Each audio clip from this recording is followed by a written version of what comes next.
New Galaxy Broadcasting proudly presents Integrative Hermetic Health with Hugo Rodier, MD. In this program, we explore a powerful new paradigm for health from the standpoint of integrative medicine. In his practice, Dr. Rodier integrates the ancient Hermetic art and the enduring role of food as medicine with modern nutrition, but also allowing for the wide range of important health practices, including truly valuable medical discoveries, chiropractic, acupuncture, homeopathic, and herbal medicine. In this program, Hugo Rodier, an expert in intestinal health and nutrition, will help the audience discover an approach that focuses on actual cures, not the masking of the elegant simplicity of many health solutions for the sake of profit. Profit too long has been an overriding motive of the pharmaceutical companies, and sometimes, sadly, by many in the medical establishment today. This is Johnny Bluestar. My company, New Galaxy Enterprises, is a California corporation specializing in the creation of media and promotional content. Projects could be nonfiction books or novels, screenplays, commercials, audio or video products, musical scores for ads, TV or film, etc. If you need help to accomplish your goals, visit newgalaxyenterprises.com or contact me at johnnybluestar@gmail.com. Turn your vision into a dazzling media reality. Manifest your media dream today.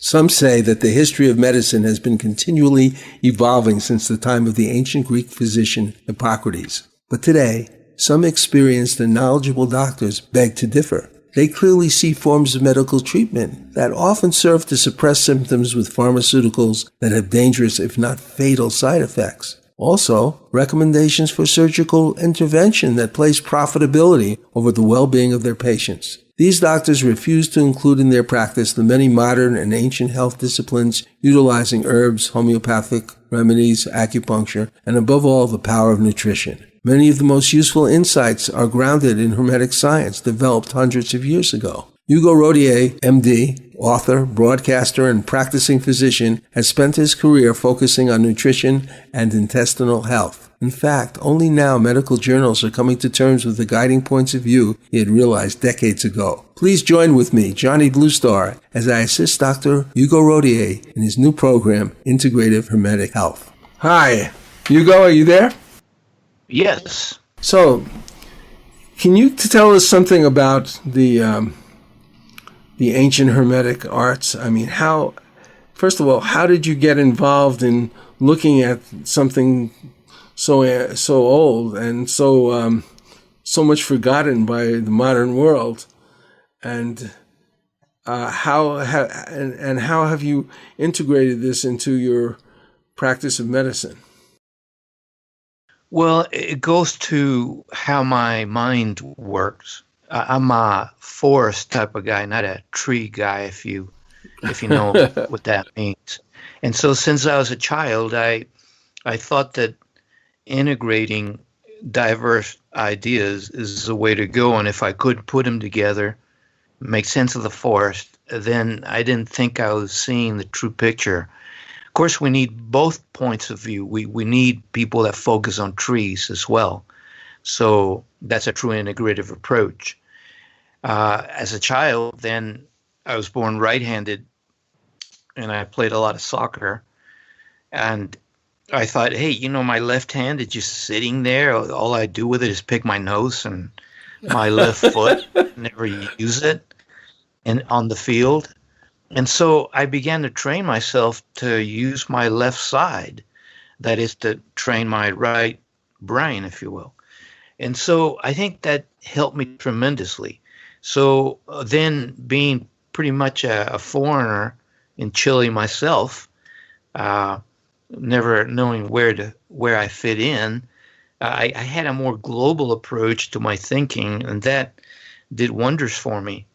So as I began to study more officially, I began to focus on history, on anthropology, on philosophy, on religion, theology, not just the medical field.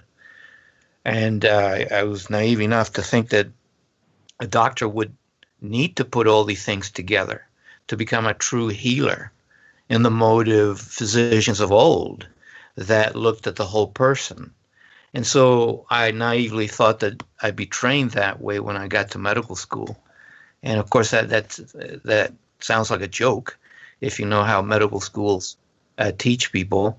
So naturally, obviously, I was quite disappointed. I was being trained in medical school to become a vending machine for the pharmaceuticals. You know, you push a button, A2, and here comes the drug. And, you know, a monkey can do that. And so, well, it's a very mnemonic type of training too. It's like you're memorizing a great deal of things, but you're not necessarily really thinking about them in any kind of philosophical way. Exactly. So the only thing I learned in medical school is where the library was. And so I began to study out of journals, even in medical school. And when I graduated, I began to read 150 journals a month. And so I began to see that textbooks and what doctors were saying throughout the country was quite dated. And in the process, I began to see that we were just treating symptoms and not addressing root issues of diseases, because that's what the pharmaceutical wants. And while there's a place for pharmaceuticals, we all know that, they're quite overused and they never address the root issues.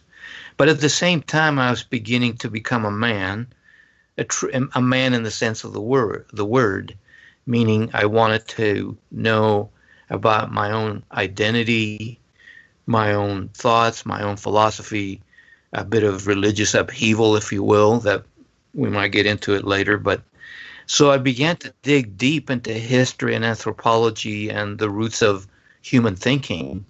And I began to see that all those old things, old ideas, are being corroborated by modern physics. And one thing led to another. Pretty soon I was looking at mythology, at how the ancients perceived the world and the gods. And I began to see that a lot of those things were symbols that reflected very deep realities that, again, physics has been confirming. And so, in essence, Ecclesiastes was quite right. There's nothing new under the sun. And so modern science, modern physics, modern medicine, modern nutrition are nothing but rehashing all these old concepts. So to symbolize all this, it was just amazing, such serendipity. I began to see that the caduceus, the symbol of the medical profession, in the hands of Hermes, said it all. And that's a power of symbols. And the ancients knew that only those who dedicate themselves to dig deep can enjoy the fruits of reality, if you will. And so that's a big reason why they couched a lot of their insight in symbols. And it's not that it's secret, but it's sacred, meaning the profane, those who don't understand, are likely to trample on simple ideas when they're not ready to receive them, to understand them. So that's why they're somewhat veiled. But I'm not saying you can't look into it, any regular Joe Blow. Of course you can, and in fact, we'll talk about them today. But I have a hunch that we have a very select audience who already has intuitively understood a whole lot of the things that we're going to talk about. Well, that's great. And we are going to have a very interesting discussion, sort of introducing this program and the relationship between the ancient Hermetic art and modern medicine, and particularly modern nutrition. And we will go to a break now. We'll be right back.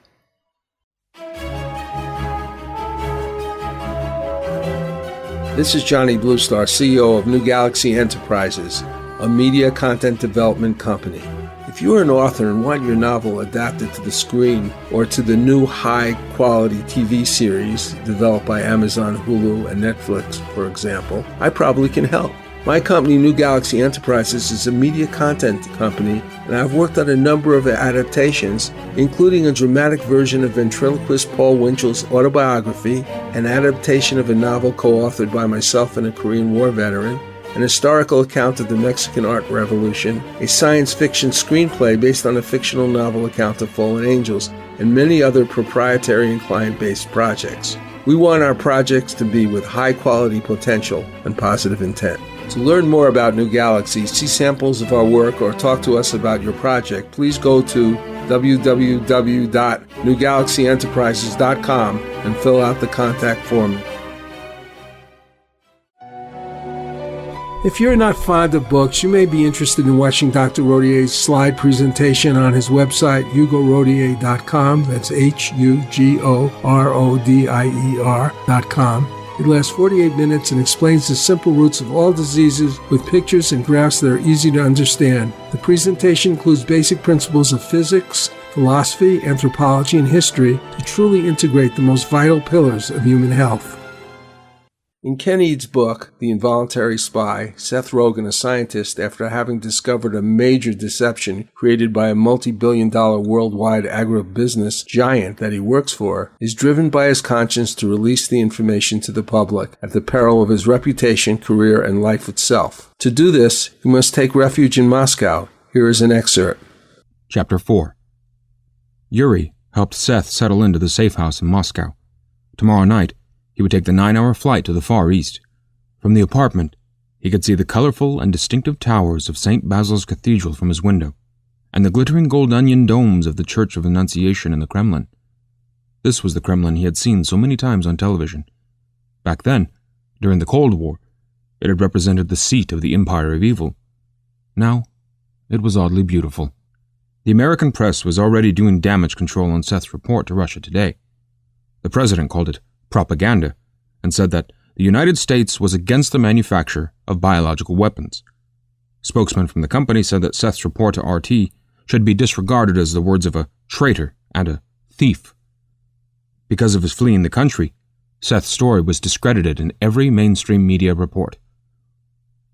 "Okay, your name now is George Amers," said Yuri, smiling, holding out documents. "Here is new passport." "I'm Canadian?" "Yes." "Does that mean I have to say A all the time?" "Seth, Russians don't care what you say. But don't talk to people. Don't talk to people. And don't go anywhere. Just to work and back home." "Sounds boring." "Isn't that what you guys do in America anyway?" "Well, yeah." "Okay. Don't make friends. If you want a girl, we get you girl." "That sucks." "Look, it's only for 6 months. Then you can do what you want. If you see anything suspicious, call me." 6 months, eh?" "Yes, 6 months. Oh, and shave mustache and color hair." "What?" "You prefer shave head and color mustache?" No, that's okay. I'll take the hair color." "And we fix nose." "What's wrong with my nose?" "Nose too big." "It's not." "We fix anyway." "Okay, let me see if I've got it. Don't go anywhere, don't make friends, sleep with prostitutes that you send to me, and wear a disguise." "Yes, you are smart. Don't forget to use lenses I gave you for eyes, and..." "What?" "Lose some weight." Seth worked on his disguise with the materials Yuri had left in the safe house. He said a fond farewell to the mustache that had been with him since high school, and picked a dark brown color to mask his light brown hair. With the contacts in, his eyes changed from green to brown. He didn't even recognize himself. The surface disguise was the easy part. Being George Amers would be the true disguise to master. We're back with Dr. Hugo Rodier in the program called Integrative Hermetic Health.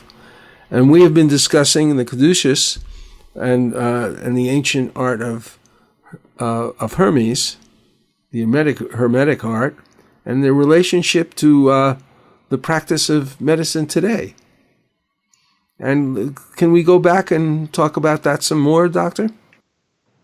Sure. So let's revisit Hermes. Hermes is best known for STD Floral, the guy running around with the caduceus advertising flowers. That's Hermes. All right, that's how most people have seen him before. But The caduceus that he holds in one hand is a symbol of the medical profession, the symbol of healing. And I need to reiterate the point that hermetic, the very word hermetic, means sealed, secret. That's why we say hermetically sealed. But it must be understood that this knowledge is open to anyone who makes an effort to find out for themselves.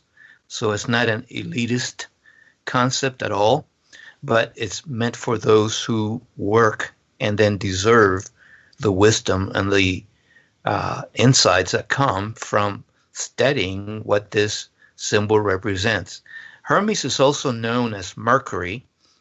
I should say Hermes is the messenger of the gods, the person who brings wisdom and information to mankind from the gods, and he was called Hermes. It's a very prototypical universal character. In Greece, he was called Hermes, and in Rome, he was called Mercury. In Egypt, he was called Thoth or Tahuti. And in the Americas, he was called Viracocha or Quetzalcoatl. So he's found everywhere. And there are reasons for that. We'll get into it some other time. But the point now is to focus on the caduceus. And so to make a mental picture, the caduceus is a staff with two serpents winding around it. And then there are wings at the top of the staff. And it's just amazing how much meaning there is in the caduceus.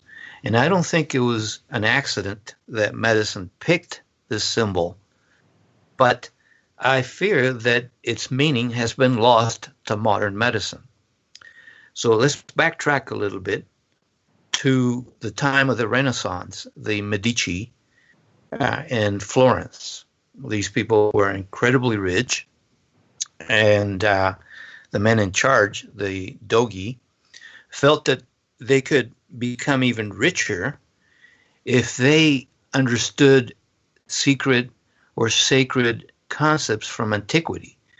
So they caught wind of the book of Thoth, the book of Enoch, if you will. Incidentally, Enoch is another name for this personage, Hermes, Mercury. Enoch was then the prophet in the Bible that was translated at the end of his life, if you will. But that's another character or name for Hermes. Well, it turns out that there were 42 books in Egypt and the Middle East, comprising the book of Thoth or the book of Enoch. So they sent a monk to go get them, and he found them and came back with these 42 books, 36 of which were about health, and the other 6 were about knowledge in general. Well, this influx of knowledge brought on or triggered the Renaissance and the Enlightenment.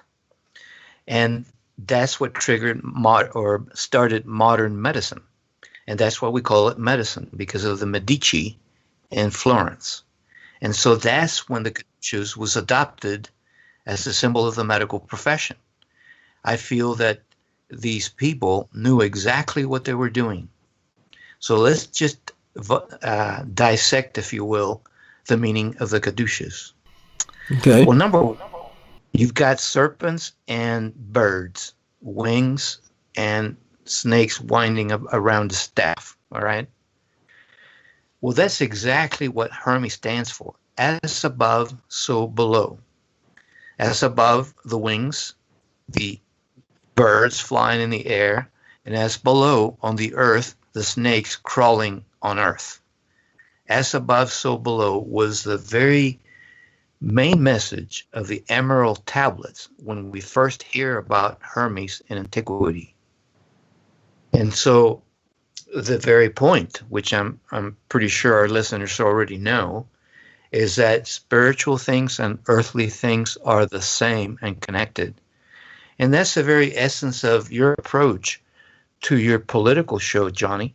You have maintained from the get-go that everything about politics, those earthly things, that are poorly understood or totally connected to a higher reality, a spiritual realm, if you will, and to disconnect them, to not see the association between them, is folly. And it leads to a lot of problems, as we've talked about on your show. But it's the same in all endeavors, human endeavors, and all philosophies, and all walks of life, even medicine, which is what we're focusing on right now. In fact, we see this symbology throughout the world. Moses himself used the staff and snakes to heal people. The flag of Mexico has an eagle and snakes. And so, what is the meaning of snakes and birds? It turns out that the ancients always maintained that snakes symbolized strength, energy, whereas wings or birds symbolized wisdom or information. And so let me repeat, because this is so profound and the basis of all understanding about everything in nature, including politics and medicine. Wings or birds are symbols of information or wisdom coming from the heavens. Snakes are symbols of strength, of energy, of being grounded, of the physical, whereas the wings are symbols of the spiritual. So here's a symbol combining both around a staff. The staff then symbolizes balance, a balance between strength and wisdom, a balance between energy and information. And guess what another word is for balance, Johnny? Okay. Tell me, what other words come to your mind that are synonyms? Equilibrium. Equilibrium. Yes. What else? Well, Homeostasis. homeostasis. Yes, that's a good one. Homeostasis, which is the internationally recognized synonym for health. So there you have it.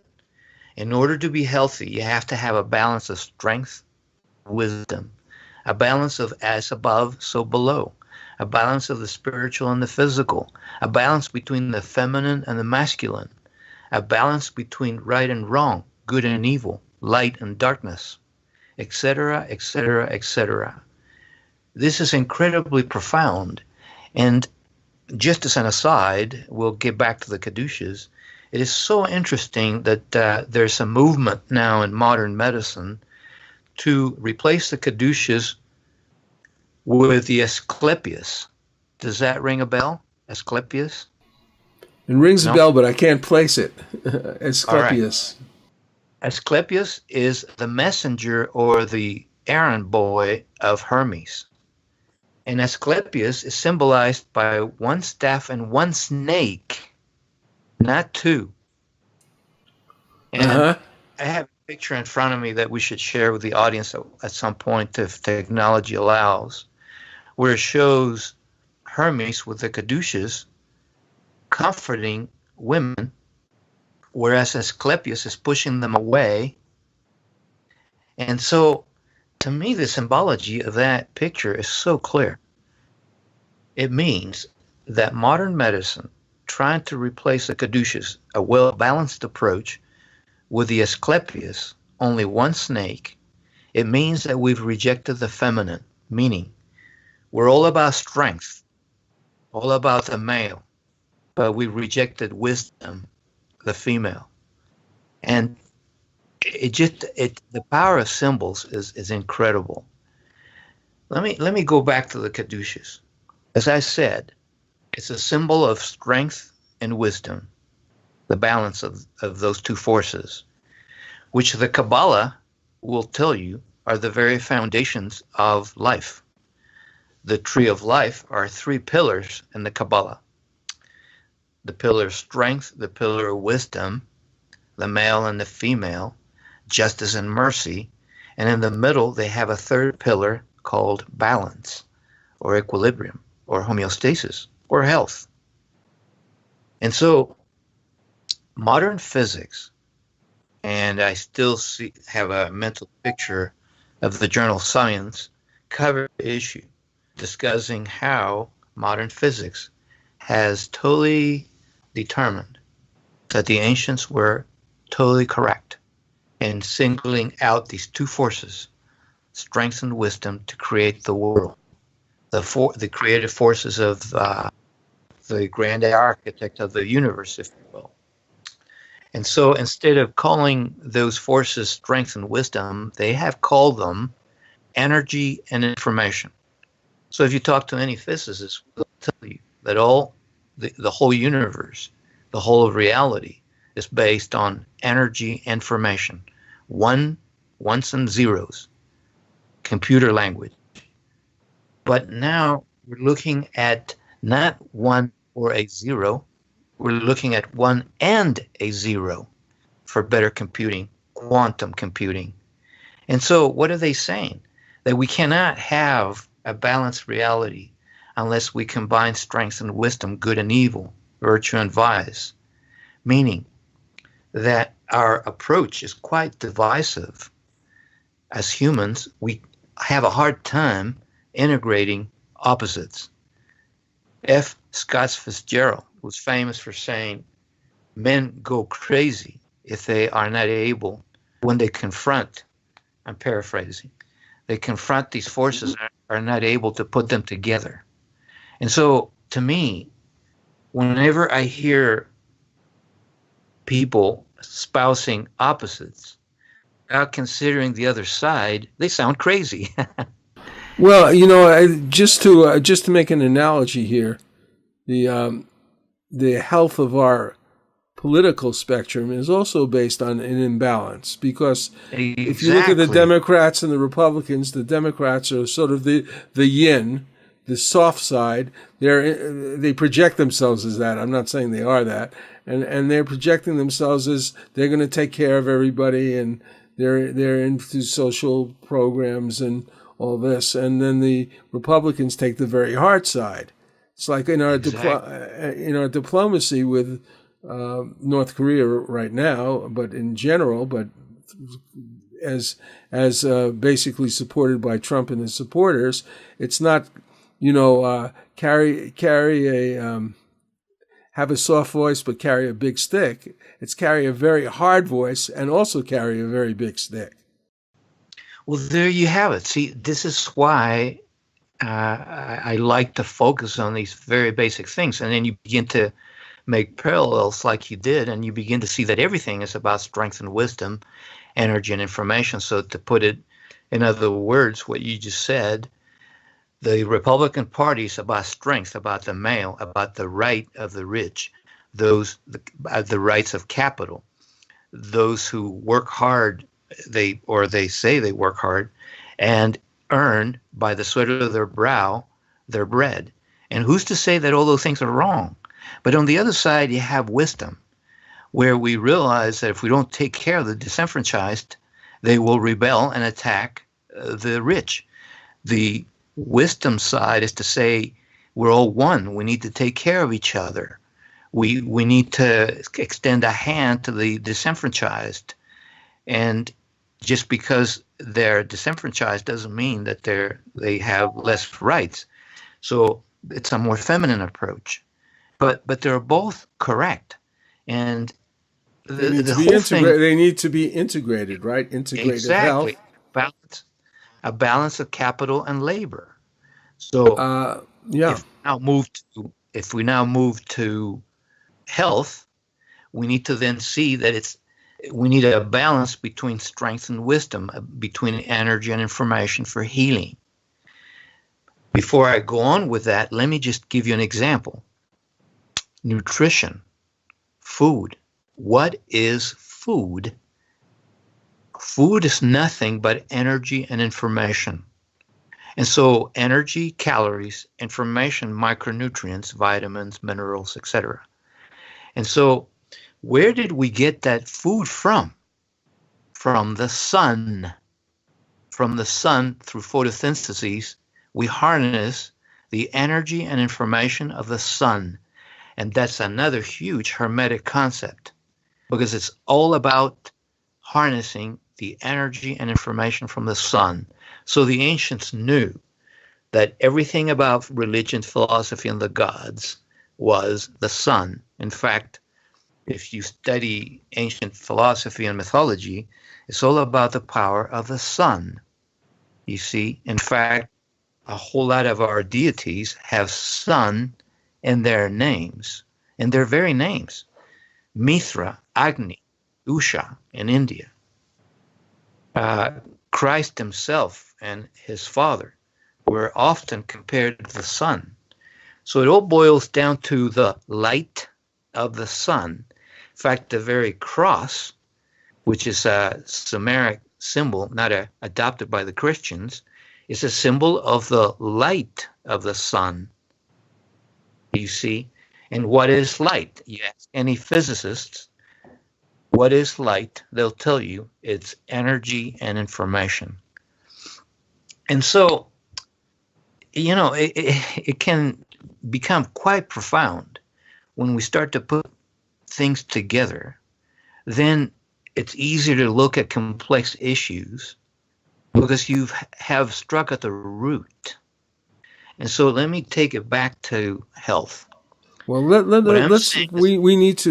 we need to take a break now for a minute, all right, or two, and come back, and maybe we will we'll proceed and get a deeper insight into this balance of forces that have to really be in everything and how we apply it to our health. We'll be right back. All right. New Galaxy Enterprises is a media company specializing in wide-ranging content like novels, nonfiction books, screenplays, commercial advertising, web content, etc. One of our most esteemed providers is illustrator Robert W. Zalo. I work on all my most important projects like book covers, logos, web design elements with Robert. As an illustrator, he worked on the Ignatz-nominated comic book, The Expert's Guide to Killing Things That Go Bump in the Night. His skills encompass advertising, magazine illustrations, gaming, comic books, TV production, and scenic painting.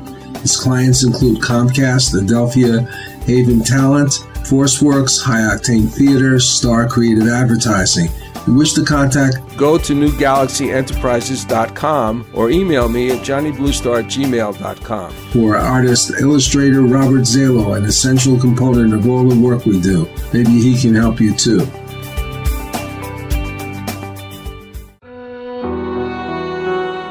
Dr. Hugo Rodier has published 4 books on health issues covering practically all chronic health problems. You may find them by accessing his website at hugorodier.com. That's HUGORODIER.com. Gut health is the most academic, while switching off chronic disease is the most patient-oriented, with simple recipes to implement his nutritional protocols. It is the 15th century. El Tesoro de Cielo, a Spanish treasure ship, sends a scouting expedition to a strange island. Golden statues surrounding them prove the enormity of their find. Suddenly, hordes of ghoulish creatures with scaly green flesh and skeletal wings descend upon them from the sky. What do you think of this, Rufio? These creatures are fragile, Captain. We can take them with our swords. They seem supernatural. Who knows what powers they possess? Fallen angels, weakened by their treason. By God! Are you saying they're Nephilim, the devil's host? I'm saying, whatever they are, we can take them. Do any of you cowards dare join me? Up against sharp knife-like nails and hideous fangs, the men's swords rip into slimy green flesh. Though black blood pours copiously from their half-naked bodies, creatures miraculously persist. Can the crew survive this bloody, cursed battle? Find out more by Googling The Thrice Born, a new sci-fi supernatural novel by Carlos Lopez Avery and Johnny Bluestar. Google with the words Carlos Johnny Kendall, The Thrice Born. That's Carlos Johnny Kendall, The Thrice Born. We're back. We're discussing now with Dr. Hugo Rodier the actual sort of foundations of health, based on some of understanding that is maybe thousands of years old. I wonder, Doctor, if I could put a little more ammunition in your weapon here, of your truth weapon. Sure, go for it. I'd like to read the actual emerald tablets of Hermes Trismegistus, which really complements your discussion of the caduceus. May I? Sure, go for it. Starts out right where what you were talking about in the last session. What is below is like that which is above, and what is above is similar to that which is below to accomplish the wonders of one thing. As all things were produced by the mediation of the one being, so all things were produced from this one by adaptation. The Father is the sun, its mother is the moon. It is the cause of all perfection throughout the whole earth. Its power is perfect if it changed into earth. Separate the earth from the fire, the subtle from the gross, acting prudently and with judgment.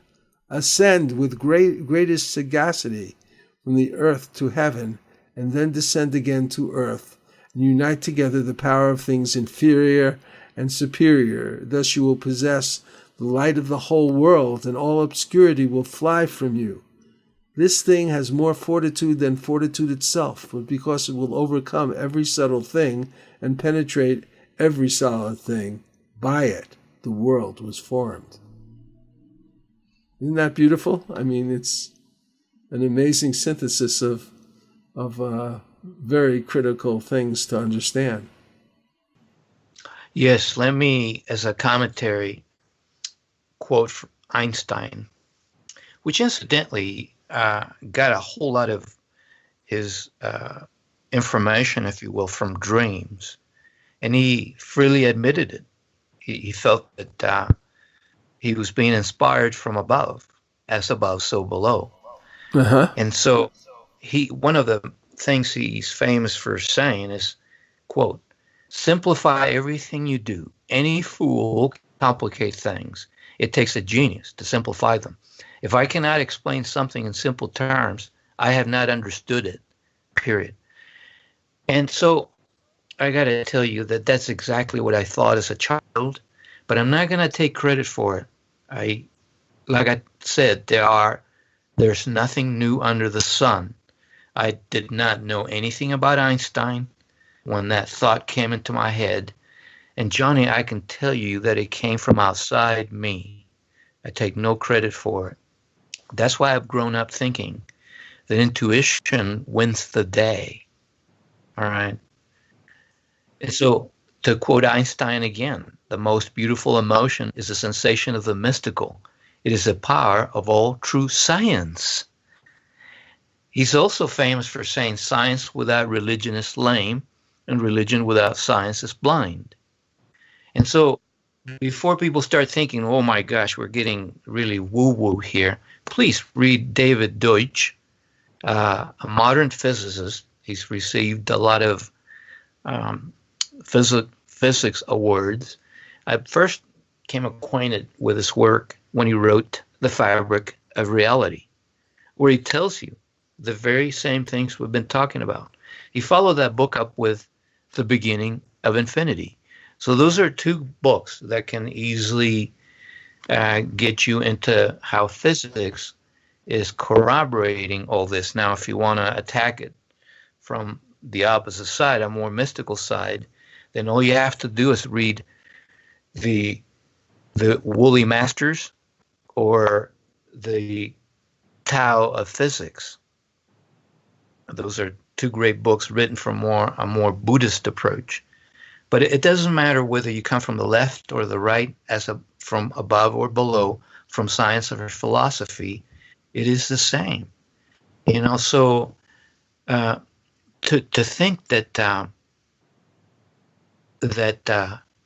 religion is totally devoid of truth, or to think that science is all truth, is folly. It's a mix that we need to come to terms with, in my opinion. I agree. I would like to point out here something about the about symbols like the caduceus or the tree of life, which is the Kabbalistic system, or the chakra, what we see often as the chakras in Hindu and Buddhist iconology. And that is that these patterns, which basically exhibit this balance of forces between the soft and the hard, between love and strength, or mercy, compassion and strength. These symbols, they follow a certain pattern upwards, like particularly, let's say, the tree of life or the chakra system, where they can start with the physical, and they can move to the sort of the etheric, which would be sort of the human personality, and from that they move into perhaps a higher level of that balance of forces on the astral or the spiritual, a certain spiritual level, and move from there to an understanding of the different planes of reality. So they have they replicate themselves in different ways on different levels of, if you like, vibration. And so what I see is sort of the pattern of understanding integrative health is replicated in the pattern of understanding oneself through the art of meditation. Yes, I feel that it's great to study from strength. That is good science. And I continue to read a whole lot of medical journals and write books and look at the medical literature. That's the strength part of it. But it has to be balanced with the wisdom part, the intuition part, the meditation part, the part where you're open to light from outside. And of course, you have to be well grounded to do that, because there's a danger where you can be taken up by your own preconceived notions or infantile programming that can pass for inspiration. And I look no further than our present president for that danger. Yes, well, I don't know at what point. The irony of my life is that I got very, very sick in New York. I won't go into all the details, but I got very sick in New York, and I actually left New York because I was having so much problems with coughing and asthmatic type of symptoms. And I had been working with somebody who was probably the most prolific writer on health issues, who owned a health food store in New York, but I was working on different projects with him. And I wound up in New Orleans, which is the worst place in the world for asthma, being very sick. And I actually encountered there, when I thought I was going to die, a different type of diet. And this diet made no sense to me whatsoever. And when I tried it, though, in 3 days, I had none of these symptoms. And part of the diet was keeping off of sugar. And I was just completely baffled by how this could be, because I've been told I had a sickness that was really basically incurable. And then suddenly I'm cured, and I go back and I read some of my this associates of mine in New York, his books, and the cure was there. But I wouldn't even look at it, because I was so identified with my sort of pharmaceutical medical concept of health. Well, let's take that example and discuss it under the light of what we've been talking about, energy and information, strength and wisdom, okay? So that's a good segue. Let's start by focusing on another image that will explain this real well. The Ouroboros. Are you familiar with the Ouroboros? Are you talking about the worm? It's a snake that eats its own tail. Oh, okay, yes. So it forms a circle. So you can picture a snake eating its own tail. It forms a circle. Well, the Sumerians would put a dove in the middle of that circle. Really? So, energy and information, okay? So that's the concept of destruction, construction, creation, destruction, which is symbolized by Shiva in India. So the concept that nature is creating and destroying itself over and over and over, that's a worldwide universal symbol, the Ouroboros. That's what's going on in reality. It's all about creation, destruction, night and day, winter, summer, spring, fall. It's all about being created and destroyed on a daily basis. And so keep that in mind. So what fuels this creation, destruction? Energy and information. Because the caduceus tells you that the snake, it's eating its own tail, and in the center there's a dove. So strength and wisdom, energy and information fuel creation. And how is that so in the body? Turns out that we have about 100 trillion cells, human cells in the body. Every day we lose 10 billion cells, and we create 10 billion new cells. And what do we need to create those 10 billion new cells? Energy and information. Food, the very food we eat, which is harnessing the very energy of the sun. And so creation, not only physical but spiritual, is a function of balance, of health, the balance of strength and information. And that's why Masons symbolize two kings, King Hiram and King Solomon, representing strength and wisdom.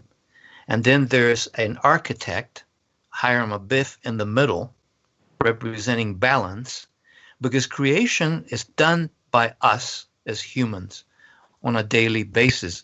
Even our minds create the whole of reality, which a lot of physicists are playing with as well. But I digress a little bit, but not really, because all things are connected. What I'm driving at is that health is the very balance of the intake of energy and information to create those new 10 billion cells that we lose every day. And so you can see how critical food is, energy and information, to create those 10 billion new cells. Now, keep that in mind as we talk about asthma. Turns out that, as you well said, asthma is curable. I cure it all the time in my clinic. And how do I do it? Through nutrition. Because let's just go backwards from what you've been told about asthma. Asthma is an inflammatory condition of the cells that line your bronchioles, right? Yeah. And so if those cells are inflamed, the lining cells of the bronchioles, they'll go into spasms because there are muscles underneath those cells lining the bronchioles. And so if you're sufficiently inflamed in the lining of the bronchioles, they will go into spasms, creating the breathing problems that you're familiar with. Horrible. So let's peel that onion. Where's the inflammation generated that ends up in the bronchioles? It's generated by the immune system, is it not? Because we all know asthma is an inflammatory condition of the immune system. So tell me where the immune system is. In the gut. 2/3 of the immune system are the gut bacteria. The other third are the floaties in the blood, immunoglobulins, antibodies, macrophages, white cells. They're patrolling the blood for bad guys, either chemicals or bugs. But where did these floaties, 1/3 of the immune system, take their marching orders from? From the gut bacteria. And so you can see that the immune system generates the inflammation. And why is the gut bacteria so upset with you and all other asthmatics and arthritic people and et cetera, et cetera? Because you're not feeding those bacteria in the gut properly. So you notice that by eating food devoid of good energy and good information, you created an imbalance in the gut flora, which it reacts to, and it produces the inflammation or alarms. That inflammation generated in the gut because of bad energy and information, bad food, that inflammation generated in the gut will leak out of the gut because the lining cells of the intestines are themselves inflamed. They leak because they shrivel up when they're inflamed. So that inflammation generated in the gut escapes the gut. And pray tell, Johnny, where does it go? Well, it goes to the bronchial tubes, and what I experienced was when I started to eat properly, and stop eating the things that were bad for me. The first thing and it was absolutely amazing to me. My bronchial tube. I mean, I was so congested I could not sleep. I could not sleep in a prone position. And then suddenly I felt this clearing in my bronchial tubes, and I wasn't coughing, and I couldn't believe it because I wasn't supposed to experience this. This woman, yes, and you wanted to go talk about a sign. I mean, like a sort of a spiritual side to this. The woman's name and the name of her store, which I avoided because of the name, was Helen Keller. She actually was named Helen Keller. And I associated that name with blindness. And I wasn't looking at the other side of Helen Keller, which is an extraordinary woman who produced a great deal of light from her experience. But the thing is, I avoided it, and then I went there, and the lady told me it was curable, and I didn't believe her. And so I was completely closed to this type of wisdom, but somehow the universe wanted me to survive. And I happened to meet this lady. Now you see how it is that you were healed because of these simple concepts that can be applied to every human thought, energy and information and food. Your gut flora, your gut immune system was healed, so the inflammation was treated at the source. So you don't need those inhalers that expand the bronchioles like albuterol and budesonide, which are adrenaline-based and steroid-based to open up the bronchioles, because now you're working at the source of the inflammation instead of treating the side effects or the complications of the inflammation. And so that's why the practice of medicine uses so many anti-inflammatories, which is all well and good. But wouldn't it be better to deal with the source of the inflammation, which is yes. immune system? And so there you have it. Now, let me tell you about an article that, well, there's so many, but one comes to mind from the journal Alternative and Complementary Medicine in 2007, volume 13, page 5. The title, The Thermodynamics of Healing, Health, and Love. Now, talk about an integrated title. But let me unpackage this title. Thermodynamics. The physicists have told us that everything in the universe is about thermodynamics. And what is thermodynamics? How we use energy. And it turns out that the energy of the sun, which fuels everything about Earth, even our fuels like oil, how we run society, but that very light of the sun also enlightens our understanding, our human relations, our thoughts. So whether it's physical or spiritual, it's all about the light that you might say is part of God or one consciousness. And so from this article, I can quote, "The current connecting human hearts' love is identical to the current emerging from the primordial singularity which give rise to creation," quote unquote. What is that? The forces of the great architect of the universe are strength and wisdom. In the beginning, there was the Word, and the Word was God. And so we see this everywhere. And so the work that I try to do with Integrative Hermetic Health is to integrate all these concepts, these very ancient concepts of mythology, theology, philosophy, anthropology, with the modern concepts that can serve us very well if we integrate them with the wisdom of the ancients. And so I love physics, I love medicine, I love reading journals, I love the research that a lot of eggheads are doing. I just take them and I make sense of them with the tools that I've also learned from the ancients. So by training myself to use my right and my left hand, my right and my left foot, I think has helped me tremendously. I also found an article saying that bilingual people have a leg up on others because they've learned a different way of expressing themselves, and trilingual even more so. And so that's, in a nutshell, the very basics of integrative hermetic thinking. Of course, we can and package these concepts a whole lot more. I have a slide presentation on the web that will these concepts in 48 minutes.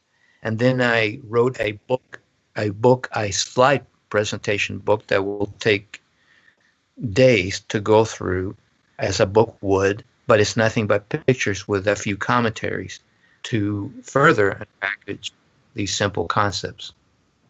Well, I do think that this is a very profound look at what really nature has given us, which is not just physical, a physical experience of life, but something that is sacred and very subtle. And I think I'm looking at the Hermes. I'm looking at health from the standpoint of the Emerald Tablets, where it says, separate the earth from the fire, like the energy from the food, the subtle from the gross. And then it says acting prudently, which would mean maybe eating correctly, taking the right kind of nutrition, and with judgment. It says that, and then again in the next sentence, it says, ascend with the greatest sagacity from the earth to heaven. Again, we're talking about wisdom, prudence, sagacity, which is sort of wisdom, from earth to heaven, from food to energy, and then descend again to earth and so forth. But I mean, it's there, this concept of making this transformation in the proper way. And that seems to me what the role of nutrition is in all of this, and taking some of the power away from all these artificial ways of suppressing symptoms. Exactly. At this point in discussions like this, my left brain begins to scream. And so if anyone wants to look at this from a more scientific point of view, then study Einstein. Go to Scientific American, cover issue about 5 years ago. The cover issue is about the quantum universe. And what's quantum? That's a study of energy. And so take it back to medicine. We are finding that just about every disease is a metabolic problem. And metabolism, what is metabolism? The thermodynamics of the body. Each of our 100 trillion cells needs energy and information to function. This is metabolism. And so whether you have a brain cell or a gut cell or a joint cell or a bronchial cell or even a hangnail, they all need energy and information to function, just like the car you drive. And so the concept of integration of these things is a beautiful thing. And it always leads me back to Einstein, because a lot of people might have a tendency to think this is all flaky stuff. No, study Einstein, and study Einstein's hero, Newton. Newton was not by accident called the last of the magicians, because Newton, who revolutionized physics, was a closet hermetic thinker. It's really funny, because I read a translation of the Emerald Tablets by Blavatsky, but right underneath is another translation by Sir Isaac Newton. Of course, according to Lord Keynes, who bought his library, a lot of his library anyway, he wrote a book about it. He said the story of the actual biography of Sir Isaac Newton's life is more like the life of a boy magician than a scientist. And 10% of his work in these libraries was devoted to alchemy, often with manuscripts that were transcribed by hand by him. That's how interested he was in it. Sure, it was a huge BBC documentary, The Last of the Magicians. And so I see that time has become an issue. So yes, I thank you for the time you and Hassan have put in to create this program. Well, we want to thank Hassan Khan, our line producer, who also handles a lot of amount of technical media content development for my company, New Galaxy Enterprises, and has always been just the most, how can I say it, energetic and dedicated person I have ever worked with in my own company at all. I mean, no doubt about it. And he brings into his work the kind of energy and excitement I think that you bring into yours, and into hopefully in mine too. So we'll look forward to future programs where we will be more practical about this. We can always revisit the philosophy of integrative hermetic health anytime, but we hope to be more practical and apply these good things to healing at the personal daily level. Yes, I think this is important because it is highly difficult for people to sometimes grasp the best way to go to solve their medical problems now. And it's really obstructed by all the media and all the pseudo products that are out there. So I look forward to it, and I look forward to meeting you again next week, Doctor. Thank you very much, Johnny. And we will go out with this reminder. For more information about Dr. Rodier's practice, books, blogs, and newsletters, contact Hugo Rodier, MD, at www.hugorodier.com. That's HUGORODIER.com.